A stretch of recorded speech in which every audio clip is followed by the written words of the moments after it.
welcome to another edition of Questions for Lawyers. I'm your host, Jeff Adelman. Today, we're going to be something that we have not discussed before on the show, kind of a niche field that a lot of you probably don't know about, but you should know about this field. And today, what we're going to do is talk with board-certified construction law attorney Jason Handin. Jason, thanks so much for being with us today. Thanks for having me, Jeff. Glad to be here. Now, Jason is board certified. I'm board certified in civil trial, so he's had to go and be vetted by different attorneys, judges. He's had to take a test. So he's here to talk to you about really how to avoid needing a construction law attorney if you can help it. And he's going to give you some advice about different things you can do to protect yourself. But a little bit of history, Jason used to be one of my law clerks when I first started. So this is a first on Questions for Lawyers, and it's very special for me to have him on.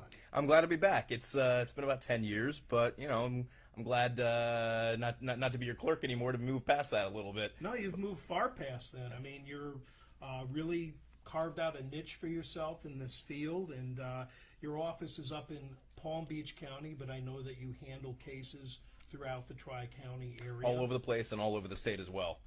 And I just think that's terrific that you've gotten into this. So can you just tell us a little bit about construction law? How do you get into that field? Well, I guess we should start out with what is construction law. Sure. The way I describe construction law is essentially three different things.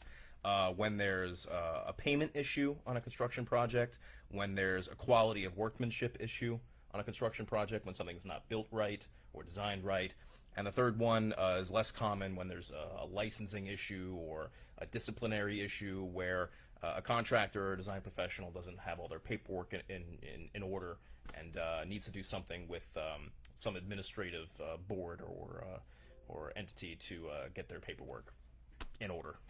So how did you get into this field? Because we certainly didn't do a lot of this when you were doing car accident cases. No, but you taught me a lot about trial practice, so that's helpful no matter what you do. It is. Yes. If you can do litigation, it really does translate to other fields. Definitely.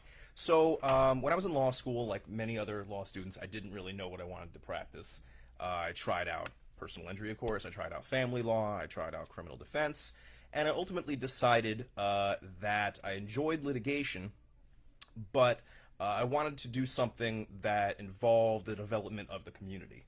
And, real estate plays into that, and construction plays into that, and, I've kind of become a construction nerd since then, where when I drive through an area, I say, oh, that's new construction, that's designed this way, and it's interesting they're developing this over here. That makes sense, because this neighborhood is over here, and all these people will be able to use those facilities. So I became interested in the development of the community, and I was lucky that one of the first jobs that I was offered out of law school was with a construction law firm. And fortunately, I enjoyed the work. It was interesting, it was challenging, and I liked the idea that not a lot of people do it. So, to me, it made me feel like my expertise would be valuable to anyone that I came across who might need it. And I learned pretty early on that almost anyone, you don't have to be in the construction industry, almost anyone could use at least some basic construction knowledge. If you're a homeowner, you're going to do some work on your home sooner or later. And that's most people in South Florida. So it may sound like my expertise isn't too applicable to many people, but it really is. And to several of the people who may be watching or listening, you are the son of Gary Handin, who's a Coral Springs lawyer legend here in town, and he does a lot of real estate. Did that have some type of influence on your wanting to go into construction law? A little bit. Our practices are kind of different. I litigate full time. His practice is mainly transactional, so they are complementary. That whatever I don't do, he does, and vice versa. But I think he and I kind of have the same feeling, that we find it interesting that we get to participate in the development and purchase and sale of properties in our community, and get to be a part of building it. So tell me, what type of matters do people call you about? Like, as a construction lawyer, what's a typical type of case that you would get involved in? And it may be a poor question, because I'm sure that it's across the board, but give me an example of some of the type of matters that you would take, that you would get involved in. Sure. So I represent people on both sides of a construction project. I represent both homeowners and real estate developers, and I also represent contractors, design professionals, and that includes architects, engineers, and pretty much every kind of contractor you can think of. When it comes to property owners, the most common issue that I see are payment issues. Typically, you get to the end of most people, unfortunately, do not have a written contract drafted up at the beginning of a construction project unless you're well-versed and experienced in construction projects. And then, typically there's a payment dispute at the end because the contractor thought one thing and the homeowner thought another, and you have typically this good faith dispute over what's owed at the end. So a payment dispute is typically an issue when I'm representing a property owner, or a defective workmanship issue. Roof isn't built right. There are water leaks that happens all the time. Materials aren't what were specified. Things like that. On the contractor or design professional side, same sort of thing. Payment issues, claims of defective workmanship. But on the contractor side, often there are more licensing issues, helping out-of-state engineers become licensed in Florida. Things like that. So generally, I would say payment problems or defective workmanship problems. And you say payment problems. I think that most people, they want to know, whenever I speak with an attorney, how do you get paid? I mean, do you get paid on a retainer, or is it something that's contingency, or is it a prevailing parties situation when you get involved in a case? Most of the time, it's a retainer and my hourly rate. Sometimes there is a way to recover attorney's fees depending on what the case is about. For example, the statute pertaining to foreclosures of construction liens. So if there's a dispute between a homeowner and a contractor about final payment, and the contractor records a lien against the property, a lot of people don't, a lot of people, it just stops there for them. Oh, I've got a lien on my property. How do I get rid of it? Do I work it out with the contractor, or what happens? Mm-hmm. Some people don't realize that the way the contractor enforces that is they file suit to foreclose on your property. And a lot of people think, well, I have Homestead. Doesn't Homestead protect against that? It does not. Homestead does not protect against liens recorded against your property for improvements made on that property. So yes, the contractor can foreclose on your house, sell it, and get his or her money out of it. So so in a lien foreclosure, the prevailing party, whoever wins in that lawsuit, they get to recover their attorney's fees from the losing party. So there's definitely risks there. So I usually recommend, regardless of who I'm representing, eventually we need to sit down with the other side and talk this out and come to an agreement somewhere in the middle, because it's expensive to litigate a case like that all the way through trial, and it's always a roll of the dice, just like any other trial. Absolutely. Yeah. You can also win and lose at the same time. Yes. You spend all this money to get a judgment, and you've spent all this money in litigation costs and attorney's fees. The net might not be worth it. And even if you win, sometimes the judge will say, well, you didn't win on the significant issues, which is the test. And even though you won a judgment or defeated the contractor's lawsuit against you, the judge may say, well, you didn't win this item and this item, so I'm not giving you your fees. So you spent all that money, and now you're not going to be able to recover any of it, when it might have been cheaper to resolve a year earlier. Most of your trials and all that, are they usually jury trials or bench trials? Most of the time, they're bench trials.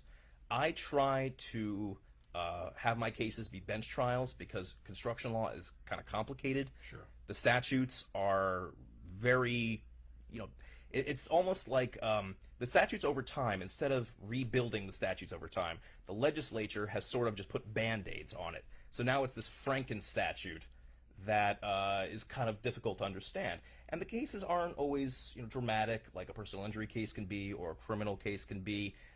I'm afraid of a jury falling asleep during a trial, where a judge is appointed or elected to be there. It's their duty to be there, and I know they're going to pay attention, and I can take the time to educate them on the law and the facts. Well, I have had a judge fall asleep at one of my trials, but maybe that was just my fault. I don't know. You didn't speak loud enough, yeah, I guess. I didn't speak loud enough, or I had a judge one time, her AOL went off.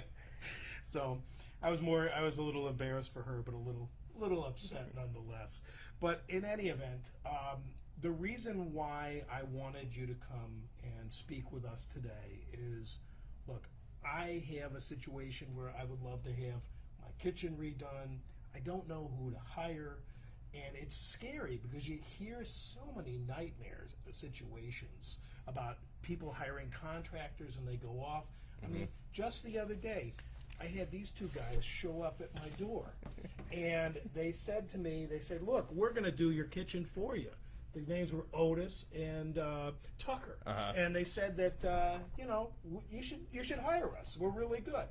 So I thought to myself, I'm like, well, what are the questions that I should be asking before hiring this group to work on my kitchen? So can you go through that with us a little bit? That is probably the best question you could have asked, because construction projects are not simple no matter how small the project may seem, because the law is the same regardless of the size of the project. So if someone knocks on your door offering to do some work for you, or you're just looking to renovate your kitchen and you're going out there to search, the first thing you need to do is to figure out what is the right contractor for you. Typically, let's say you're renovating your kitchen, which would involve doing plumbing work, electrical work. You're going to change the electrical sockets. It's a lot of different trades. So typically, you're going to need to hire some sort of Division I contractor. And a Division I, the contractors are split into two divisions under the Florida statutes. One kind is Division I, and the other kind is Division II. Division I has three different types: a general contractor, a building contractor, or a residential contractor. And depending on what type of project you have and what type of property it is, that'll determine what type of contractor you need. And that's typically the type of contractor that oversees the subcontractors who are specific to a type of trade who actually perform the work, when the Division I contractor is usually the one supervising all the subs doing everything. So for example, if you are renovating your kitchen, any one of those three types of Division I contractors is fine, because a general contractor can work on any type of project. A building contractor can work on any type of project up to three habitable stories, and most people's homes are within 3 stories. And residential contractors, they can work on residential projects that are up to 2 habitable stories plus 1 uninhabitable story, like an unfinished basement. Right. So if you're just redoing your kitchen, any of those will be fine. And the other type of contractor is a Division II, like an electrical contractor, plumbing contractor, roofing, and there are 24 types of Division II contractors that are defined in the statutes. So the first thing you need to do is get referrals for the type of contractor that you need. And the best way to do that, the way that I would always suggest that people do that, is to get referrals from family and friends. Who have you used? Who have you used? Did you like them? Were you happy with it? What did they charge you? Did they finish the project within the time period they said? Which, in construction, things are never done on time. But if things are a couple of weeks late, that's actually really good. As long as they're reasonably late. Reasonably late. 6 months late, that's not reasonable. 3-4 weeks late on a kitchen renovation, that's honestly normal. Absolutely normal. Things happen. So finding the right contractor would be step 1. If you don't know anyone who can refer you to anybody, next thing you can do is go onto a website like Home Advisor and read the reviews. Make sure that the reviews are all good or mostly good, and that there are a good number of them. Just because someone has 5 stars based on 1 or 2 reviews, that's not necessarily as good as someone who's got 4 stars based on 30. Just like anything else, you go on Yelp or Amazon, you base it on the same things. So after that, once you find someone or a number of people, the next thing you want to do is go onto the Department of Business and Professional Regulation website. That's the DBPR, and search for their license. Search the name of the contractor or the contractor's business name. Make sure they have the license that they say they have, because unfortunately in South Florida, unlicensed contracting is a problem. Once you confirm that their license exists and that it's in good standing, then you request bids from all of these contractors. And I typically tell people, I suggest at least 3. 3 to 4 is a good number. And you have to be very clear, and if some people work better verbally, some people work better in writing, they want to send emails, whatever you're most comfortable with, you should expect the contractor to do what you're comfortable with, whether it's over the phone or in writing or whatever. But you should put it in writing, shouldn't you? I absolutely, ultimately, yes. So one issue that both homeowners and contractors, one mistake they often make is it's a handshake. These construction projects are based on a handshake deal. That you seem like a good guy. All right, but we're going to do this and this and this. It'll cost you $30,000, and if I have to make any changes, I'll talk to you first. Well, it sounds good, but if there's a problem, it's a he said, she said situation. So you absolutely need to reduce everything to a detailed written contract. And written contract doesn't mean, a one-page proposal from the contractor that says, essentially, this is my scope of work, this is what I'm going to do, it's going to cost $20,000, and that's it.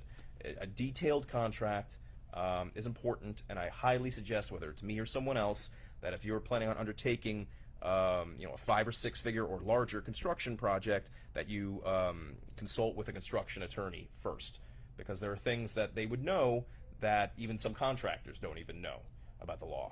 Let me ask you this, because some people may think, oh, well, if it's not in the formal contract, it doesn't count. Would texts or emails be relevant if there was a dispute? They can be. It's just like a construction contract is just like any other contract.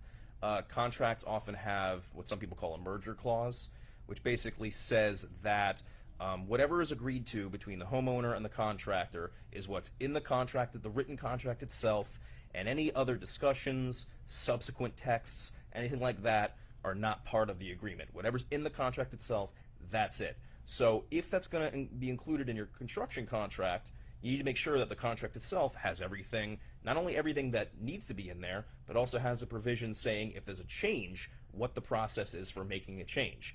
If your contract does not have a merger provision, then yes, anything that's agreed to later by text or anything like that, an email, it can alter the terms of the contract. So you have to be careful with how your contract deals with alterations, modifications. So you would definitely not want, if you were the customer, you would not want a merger clause in there.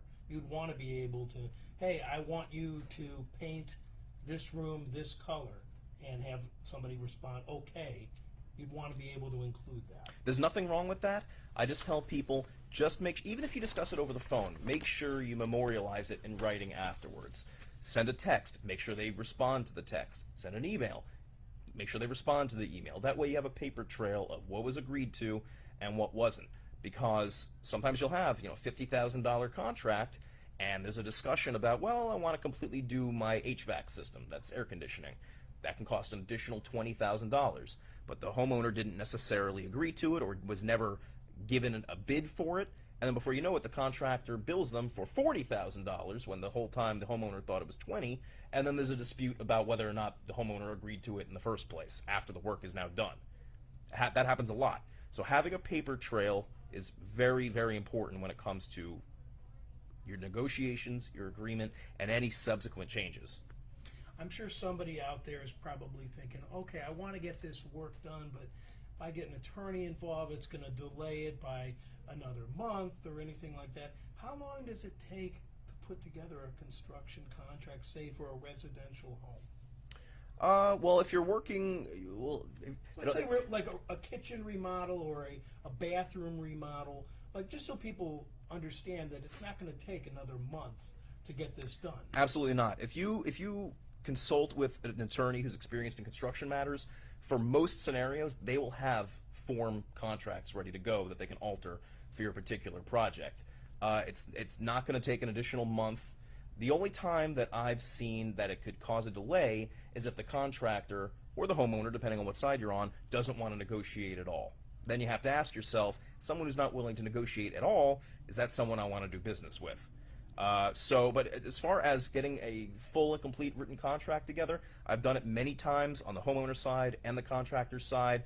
You put it together, you send it to the other side. They take a few days to look at it, they mark it up a little bit, and then over the next few days, you come to an agreement somewhere in the middle, everyone signs the contract, and after you do that, everyone always feels so much better that you've got something in writing instead of everything being up in the air and, well, I thought you meant this and I thought you meant that.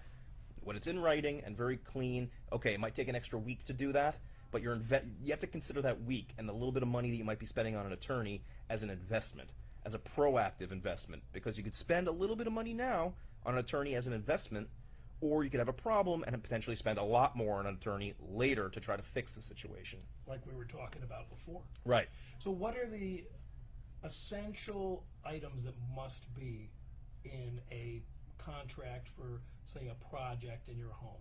Okay. There are some statutory provisions that are required to be in there. One is the lien law warning, which essentially says, it basically puts the property owner on notice that there is a lien law, that if the homeowner doesn't pay for work that was properly performed, a lien could be recorded against their property. What does that mean? So a lien is essentially a claim for payment that a contractor records with the official records of your county that says, I, Mr. Contractor, performed this work on this home. The contract was for $50,000. I was only paid $20,000. I performed all the work. I'm still owed $30,000. Here's my lien for $30,000, and it's essentially putting a cloud on the title of your home. So if you later try to get financing on your home, try to sell your home, there's going to be a cloud on the title, and you may not be able to sell it, or there are going to be hurdles that you have to jump over in order to be able to sell it. And the bigger issue is what happens next with that lien is the contractor will file suit to foreclose on your home. So it is pretty consequential. So liens are pretty serious business, and they shouldn't be taken lightly. What if your home is, what if you have homestead? Homestead, homestead is a very unique thing to Florida, but if you have construction work of any type performed on your home, homestead does not protect against foreclosure of a construction lien for that work. Same thing if you don't pay your taxes on your home. The government can take your home based on failure to pay your taxes. This is a very short list of situations where homestead does not apply, but construction liens is on that short list. I think that's very important for people to know.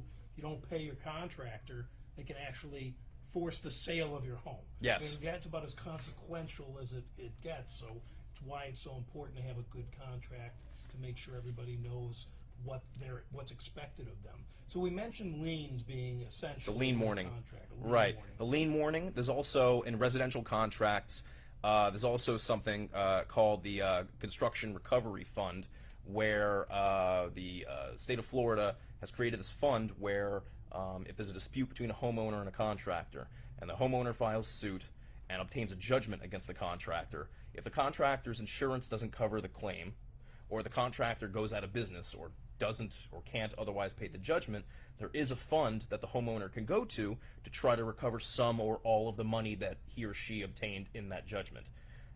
You have to go all the way through trial and obtain a judgment to do that, and the contractor had to be properly licensed. The fund doesn't apply to claims against unlicensed contractors. So there are there is a backstop for homeowners, but they have to jump through a lot of potentially expensive hoops to get there. That warning has to be in the contract as well.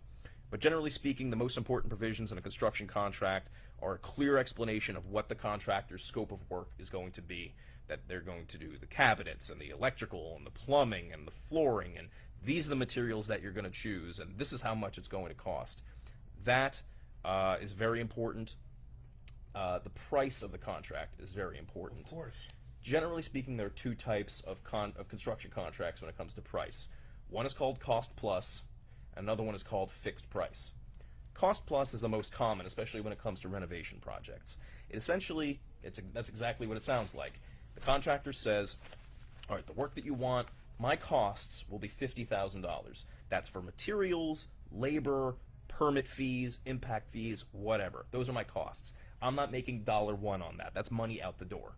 The plus is Mr. Contractor, my percentage that I'm going to take for doing all this. It's profit. Contractor doesn't make profit, they go out of business. So the costs plus what's typical is 15% to 25% is what I normally see for overhead and profit. So that's a cost plus contract. That the bigger, if you want to make the scope of work bigger, the contractor will say, that's fine, but the costs are going to increase, and therefore my percentage is going to increase.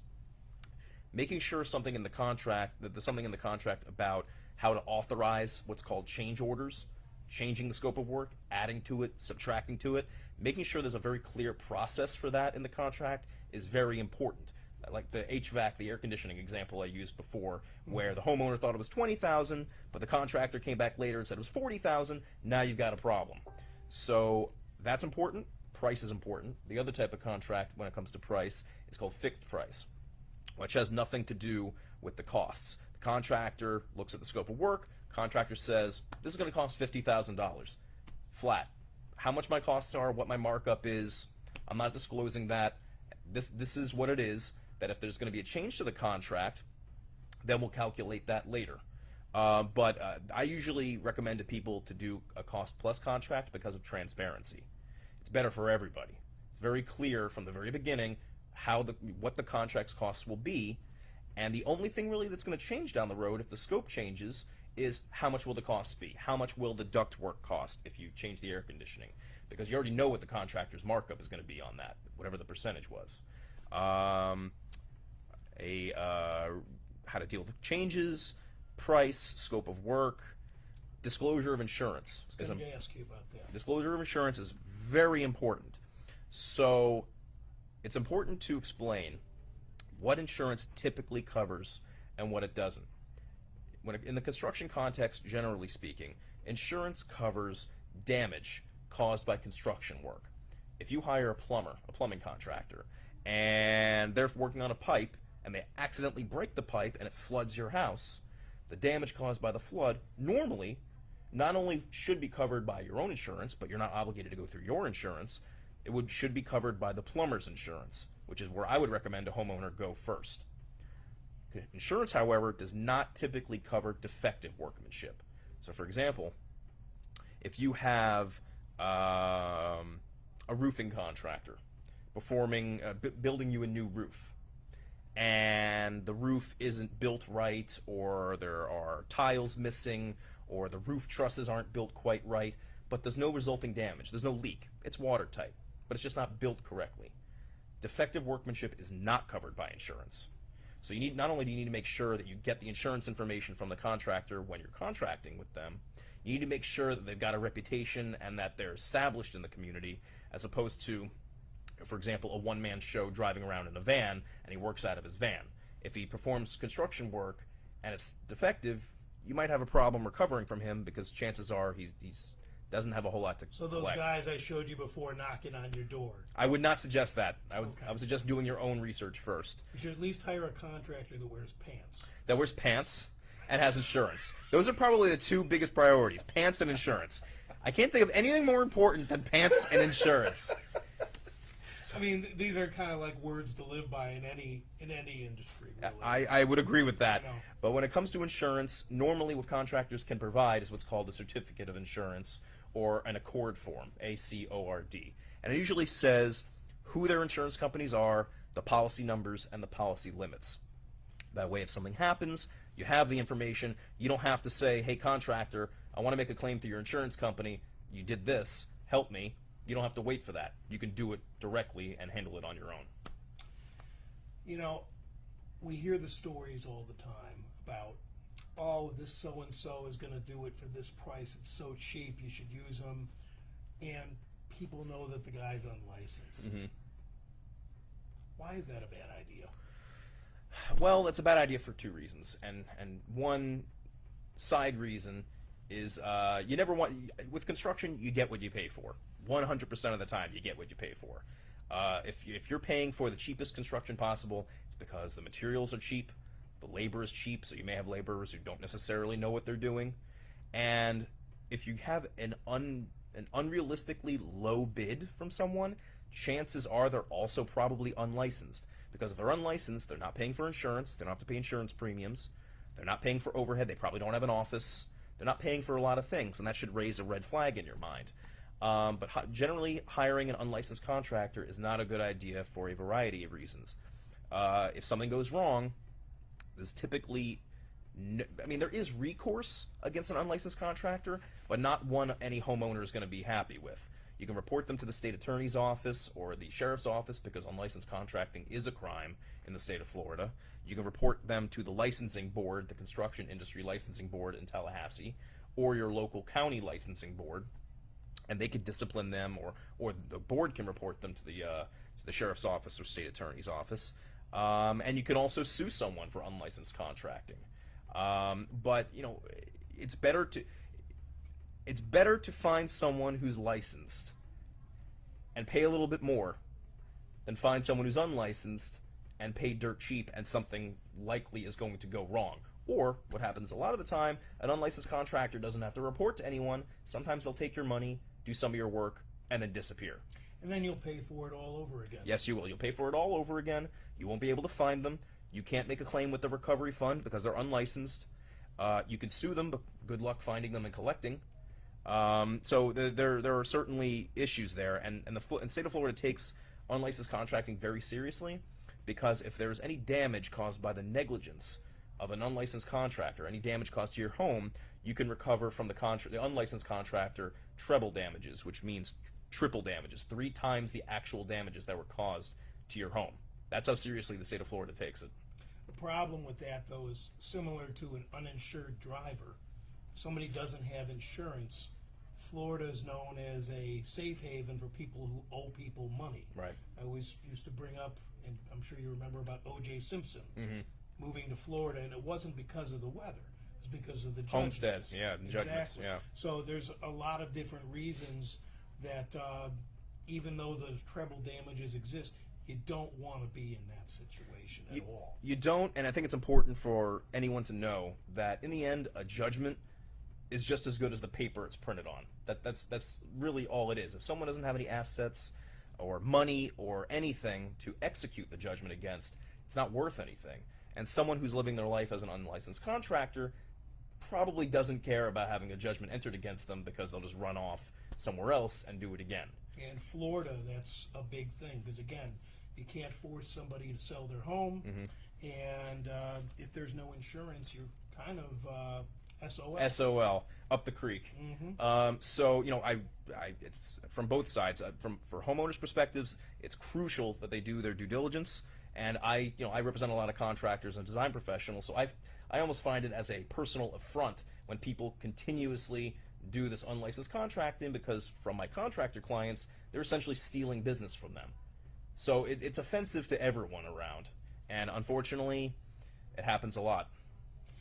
Well, let's say somebody is interested in doing some work on their home, or they're in a dispute right now with a contractor they're unhappy with. How can they get in touch with you, Jason? Well, I handle cases all over the state of Florida. My office is based in West Palm, but I'm in Broward, Miami-Dade. I have cases in Jacksonville, on the west coast of Florida. You can reach me in my office at my office number, which is 561-629 0529. Excuse me, I'm sorry, I got my number wrong. 561-693-0529. Or you can reach me by email, which is jhandin, JHANDIN, at warddamon.com. That's WARDDAMON.com. And you can call me anytime. That's terrific. Well, Jason, it's been a real thrill for me to have you here, and I learned a lot that I didn't know, and I'm sure whoever's watching it now, later, or listening on the podcast, this is invaluable information, and I can't thank you enough for sharing that with us. It's my pleasure. I'm trying to keep people from having to call me. Exactly. That's my job. That's the best way to do it, because people remember that. Yeah. They really do. Again, my name is Jeff Adelman. If you have any legal questions, give me a call, 954-341-2777. If you're an attorney and would like to sit on the couch next to me so I can ask you questions, give me a call about that too. Have a great week, everybody. See you in the next one. Thank you.